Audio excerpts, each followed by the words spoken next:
Spa-Francorchamps in Belgium. 7 kilometres, 4.3 miles of tight twisting and high-speed roller coaster. Among its 20 turns, perhaps the world's most famous combination, Eau Rouge-Rédillon, a 17-degree slope at 240 kilometres an hour.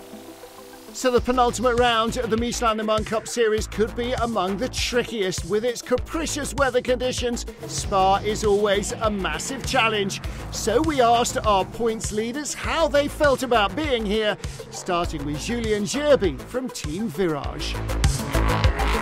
It's a racetrack with braking reference and corner speed to manage, so it's true that the walls are a little bit closer, that the speed is a little bit higher, but I mean, it's part of the fun as well. Even though the second session was very wet, so we did not give so many laps. The first free practice was good. It had been quite a long time since I really drove there. A couple of years ago I had done just the quali and the race to substitute an injured driver, but before that it was 19 years ago actually, so it took me a bit of laps to get back into a proper pace, but we had a positive day. We are going to each race with the same objective, which is to try to do the best that we can and have a proper result. We will go into this race the same way as we did in all the others this year.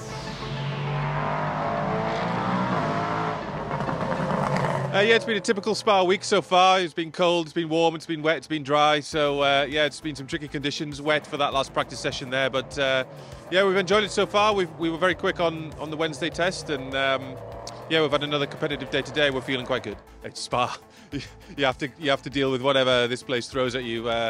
It's looking a little bit 50-50 as to whether the start of the race is going to be dry or wet tomorrow, but yeah, we'll see what happens. We're prepared for both. Luckily, we've tested in both conditions, and the car felt quite good in both, so we feel prepared. I mean, we're coming off the back of a win. You know, John's been showing some really good pace against the bronze drivers. We've been quite happy with the overall pace on my side. We're feeling bullish again. I want to come away with Spa with a win. My best finish here has been a second place, so yeah, I want to get on that top step. The number 10 Racing Spirit of Le Mans Aston Martin Vantage leads the GT3 standings, but the top three are covered by 10 points. Fastest in FP1, they remain cautious. We feel good, the Aston's good, got a good VMAX which helps here in Spa, track's magical, we're happy to be here. With the random conditions, you've got to avoid problems. We know tricky conditions in Spa will create race incidents, and so we've got to avoid those. My job as a bronze is to hand the car back to Valentin in the best position, and then it's up to him to do his job for the last part of the race. Practice was a mixed bag for the 51 AF Corsa Ferrari. In Aragon we won, the car was fantastic, and we actually brought the exact same car to Spa, and it just didn't work at all. And so we were really like last place. So we had to really like flip the car over and try a new setup. And hopefully we were able to find it towards the end, and even in the rain it seemed to be working. We were top three, so yeah, quite positive. One big factor is the temperature, because in Aragon was like 42 degrees Celsius. Here we are, you know, almost 10 degrees, not even less. And even the asphalt is quite different. Aragon for me was quite more high grip. Here it's low grip, so it's very difficult to start out with cold temperature tires to bring them up to heat. My teammate Hiroshi, for him it's the first time to be in Spa, so it won't be easy for him, but the important thing is we don't make any damage. We keep it in the track, and if we have a good race, a clean race, I'm sure we can do a good one. Yeah, it's like we have a really good relationship, and he trusts me a lot, I trust him, you know. And also we live in Japan, so for us it's always like a holiday, you know, feeling to be coming and racing in Europe, so we're enjoying it quite a lot. And now join me on my onboard lap. Buongiorno a tutti, welcome to Spa, Ferrari 296 GT3. Here we are in the main straight, going down to the first corner of the Source. So we brake as late as possible around the 100-meter board down to first gear. It was a little bit damp, I had to be a little bit prudent with my braking, but here we are, the car is fantastic. Now exiting out of the Source and the most famous corner we all know, going down to Eau Rouge. I can see some wet patches, so I want to do it flat, but this time I was a little chicken. I really just bleeded off the throttle, but back on the power. and now we are going up on the Camel Straight. This straight is actually going uphill, so it takes quite a while to accelerate. That's why it's really important to do Eau Rouge flat, which I wasn't able to do at this moment. Anyways, we're going down to Le Combe. I call it the first S corners. Brake as light as possible, use the curbs, try to cut the corner without doing track limits obviously, and try to exit, maximize the exit. From here we are going all the way downhill to Brussels. It's a hairpin corner, quite challenging for this time. You can see that there's still wet patches. I kind of want to keep it on the inside, but I had to go a little bit outside where the dry area was. And this is the no-name corner, turn 9, going down the hill again. Yeah, I was a little bit scared, as you can see again, a little wet. And famous corner again, Pujon, fast left. Yep, I wanted to be a little bit more aggressive, but this was still in the beginning where my tires were still cold. Now going down to Campus, the second S corner. It's like very similar to the first S. Again, you want to try to use the green area on the curb. Ferrari 296 is actually fantastic over these bumps. And now going to Stavelot, keep it in the third gear. Again, try to use the curb on the inside, on the outside. And then Paul Frere. Kind of wanted to do it flat, but this time I couldn't. As you can see, really want to maximize the exit. And then all the way flat to Blanchimont. Again, this is such a challenging corner. Usually when it's completely dry, it's flat. Here I think I had to lift a little bit. Be careful for track limits. This time, which I didn't do. Right, oh, I have a P3 car, which I was able to avoid. And then down to the final chicane, the bus stop.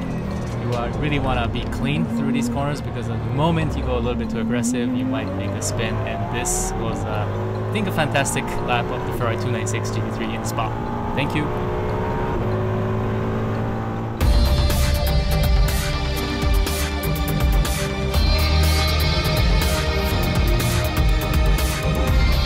Racing number 7 clinched pole ahead of 67 Hagley by T2 Racing and 97 from Cool Racing, while in GT3 pole belongs to the number 63 Iron Lynx Lamborghini. United Autosports number 23 car was smoking on the grid and will have to start from the pit lane.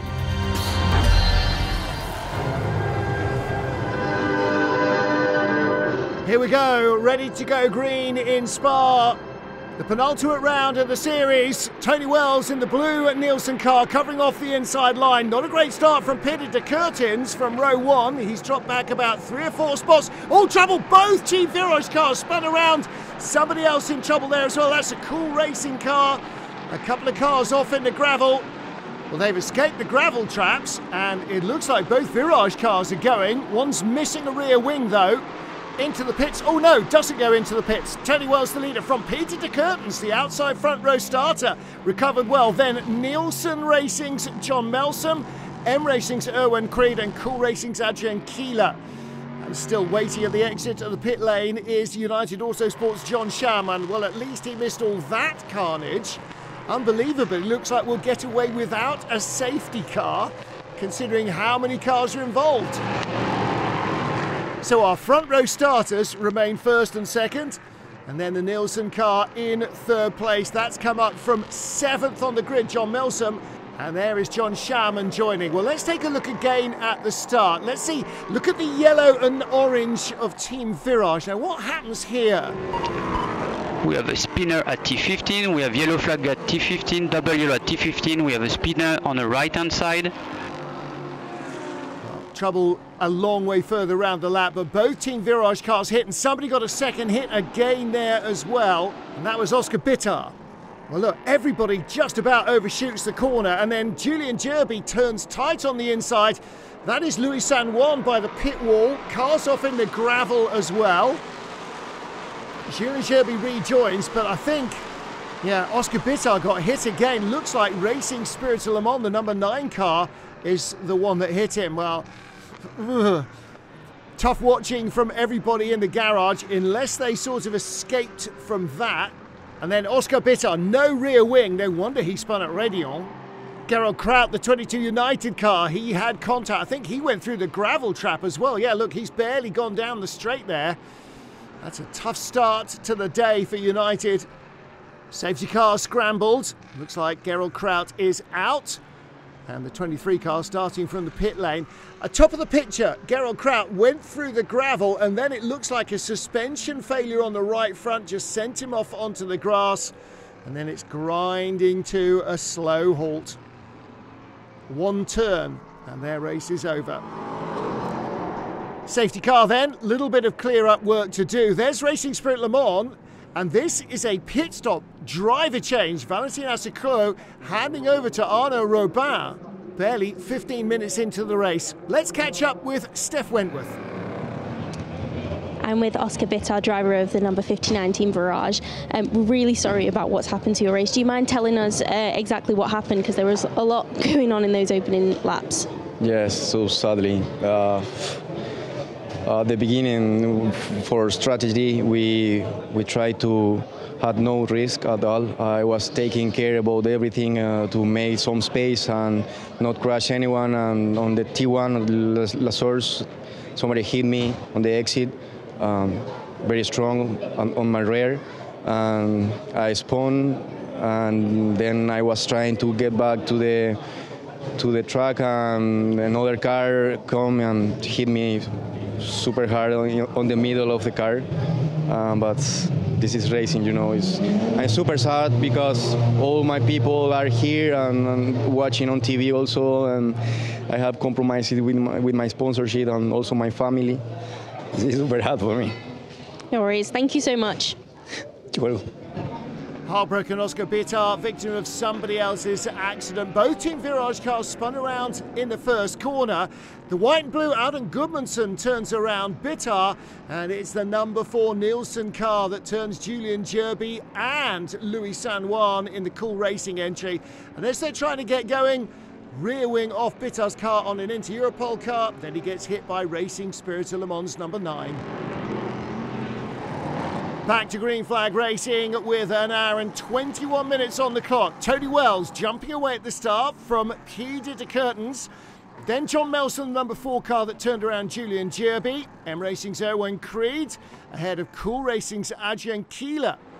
Everybody this time safely through La Source. They are a bit more spread out though as they head on down the hill. The 2 CD Racing cars inside the top 10. Then the battle for 4th, Erwin Creed, Adrian Keeler. There's Auden Gudmundsson in 6th. He's the man that turned around poor Oscar Bitter in the first instance. And then the 2 CD Sport cars, Fabian Michel and Shahan Haid Sakisan. Battle for 6th, the white and blue Auden Gudmundsson under pressure from Christoph Cresp in the first of the MV2S Racing cars. Can't get through there.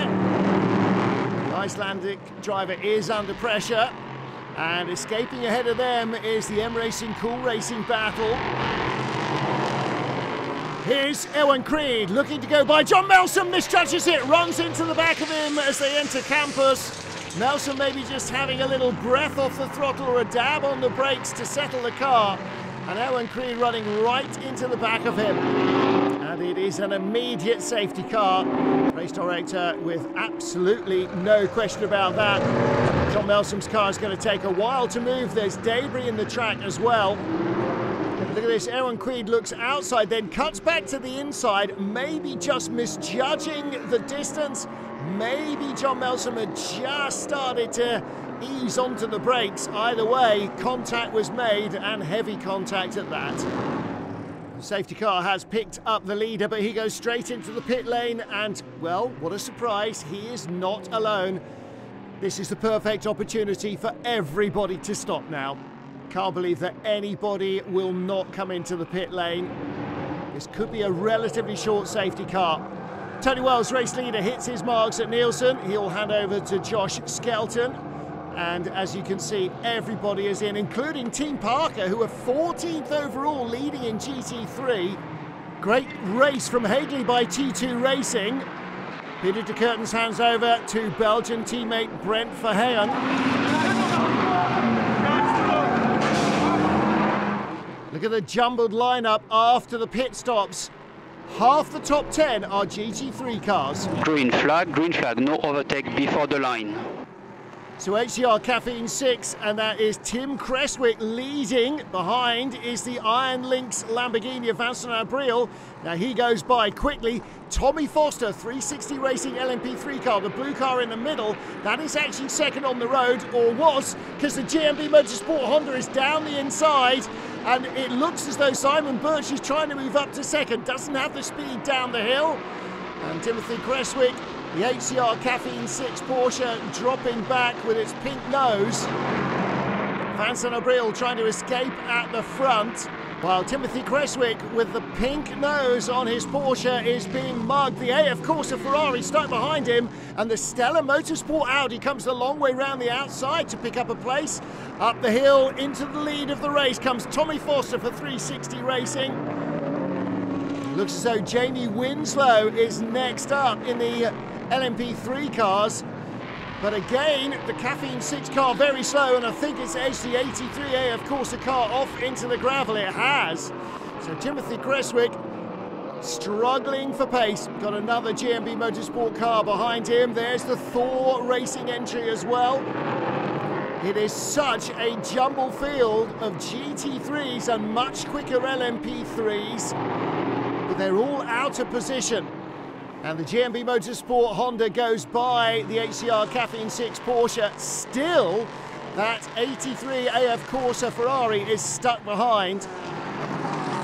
Timothy Creswick runs out of road as the AF Corsa car goes by him finally. And look at the hordes of LMP3s, all desperate to make up ground in this second half of the race. Side by side into the bus stop. Oh, contact into Europol, turning around ANS. That's Nicholas Schatz, and he's just been hit by Franck Chapard, the CD Sport car.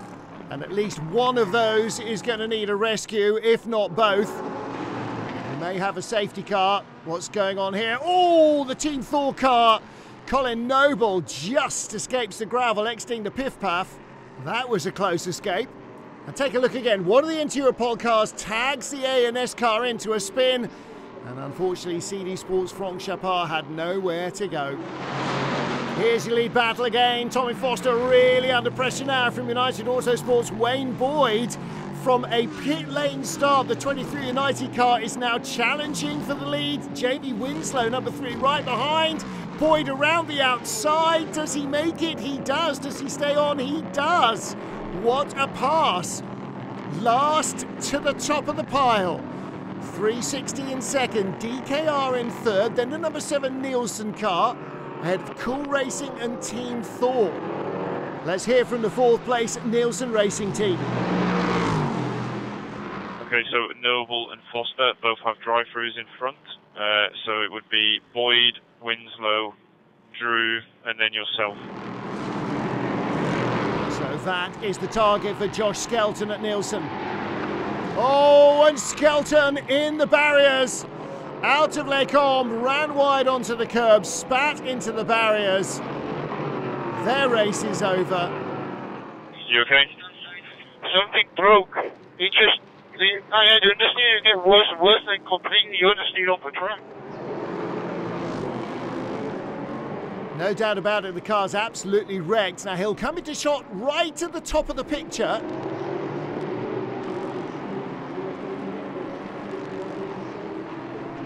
Well, the pictures bear him out. The car just snapped out of control into the barriers. Battle for third. Jamie Winslow under real pressure in the DKR number 3 car. Looping it into a spin into Bruxelles. Cool Racing's David Drew avoids him, goes around the outside for third. Kirill Small follows. And Winslow, disaster, off the podium. Super tight ending in GT3. GMB Simon Birch leads by 1.2 seconds from the Audi of Senan Fielding. Then the AF Corsa Ferrari Kai Cozzolino under real pressure from the green and black Lamborghini. That's Leipert Motorsports' Patrick Kujala, the Finn. Look to the inside, but he's got to be careful of Scott Morvan's Porsche right behind. That's the better of the 2 Team Parker cars. And the next GMB car, 88, that is only a second behind him. So one mistake here, and that's Kai Cozzolino cutting the corner at turn 4 as they come from Eau Rouge over the top of Rédillon. That gives him a little bit of breathing space, not entirely legal. Change for position behind, JMB versus Aston Martin. Kuchela looks again. The Aston has picked up a spot. 2 laps left. David Drew has been told in the Cool Racing LMP3 car, so the same for these guys. And that Racing Spirit Le Mans Audi that stopped after 15 minutes is now up to 6th position and can see everybody in front as well. Kai Cozzolino in the Ferrari under real pressure still. Here comes the Lippert Lambo down the inside into the Jackie X curve and eases the Ferrari into the gravel. Through goes Scott Malvern. Cozzolino down to 5th. United Autosports watching the leader as we watch the battle for 2nd place. That's Senan Fielding right on the tail of the leader. 1st, 2nd, 3rd and 4th are nailed together. There's the leader Simon Birch with the red nose, Senan Fielding with the red and orange and white, then Patrick Kuchela green and black. So it is Honda, Audi, Lamborghini, and in 4th place Scott Malvern in the Team Parker Racing Porsche. He can see the 3 podium cars inches in front of him. It could all go his way if something goes wrong. Meanwhile, something went wrong right at the beginning for the 23 United Autosport car. Now it is going very right. Wayne Boyd will take the checkered flag. United claim victory here in Spa. Unbelievable. John Sharman and the United Autosport team celebrate. Simon Birch brings the Honda through to win it for GMB. What a crazy race, and not a spot of rain. Cool in 2nd, CD Sport in 3rd, but United starting from the pit lane take victory. Then GMB, Stella, Lippert, Parker, Racing Spirit Le Mans, of course, GMB, Team Parker. What a finish in GT3. What a race for United's number 23 crew. I wanted to get a little coffee, so we stopped in pit lane. But no, when we pulled to the grid, we had a little hole in a water tube. And so the guys were so fast, they ran out. They pushed the car all the way back to the pits. They had to take off the back of the engine, change out the tube, and then I had to wait for everybody to go by. But the safety car allowed us to get caught up to the back. The strategy was incredible today. It worked out perfect for us. And then obviously our car was so strong. Like every restart, like they didn't make it easy for us. But every restart, whether it be safety car or FCY, our car was just night and day faster than everyone else's. So full credit to the team. A remarkable victory for United. Cool Racing 2nd place was denied them. A 10-second post-race penalty dropped them to 7th, meaning CD Sport took 2nd place and MV2S finished in 3rd. The unfortunate number 16 from Team Virage still has the points lead, but CD Sport are now tied for 2nd with Team Thor. 1 race to go. And Simon Birch brings the GMB Honda into victory circle. We have been fighting all season just to find some setup where we could be competitive, and finally today, with a bit of luck and, you know, great racing by young guy, 16 years old. There was a lot of traffic out there and a lot of safety cars, and our first stop was the best way we could do it. So I came out in 2nd, I think, and yeah, I held some of the LMPs by so I could get some gap, and yeah, held it to the finish line. So mega job. But it wasn't to last. A few hours post-race, the results were amended. GT3 victory finally going to Stella Motorsport. Mark Cole and Senan Fielding, their first win in only their 5th race in the Le Mans Cup. Racing Team Spirit of Le Mans remain on top of the championship as we head to the season finale. The roller coaster that is Portimao in Portugal will be the venue for the 6th final and deciding round of the 2023 Michelin Le Mans Cup. A race you cannot afford to miss.